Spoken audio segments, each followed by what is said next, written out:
Щоб потрапити на материкову частину України з окупованого Криму, тепер треба здати безкоштовний тест на антиген. Набули чинності нові правила перетину адмінмежі, повідомляють у Держприкордонслужбі. Громадяни, які пройшли повний курс вакцинації або зробили бодай перше щеплення, можуть не тестуватися. В разі підтвердження ковіду – 10-денна самоізоляція, а за 72 години запуститься програма «Дій вдома». Але є винятки. До них належать неповнолітні, учасники ЗНО, абітурієнти, які вступають до українських вишів, а також одна особа, яка його супроводжує. Вони не ізолюватимуться.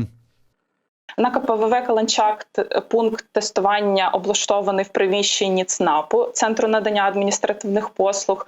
Вони працюють з понеділка по п'ятницю з 9 до 3 годин дня. У вихідні та святкові дні можна зробити такий тест у приміщенні Каланчацької лікарні. Тестування таке безкоштовне.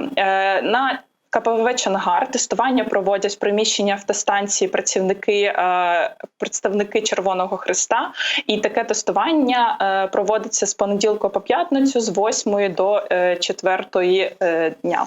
Сейчас в наличии по факту на территории Херсонской области есть 35 тысяч тестов для тестирования людей, которые выезжают через админ-границу.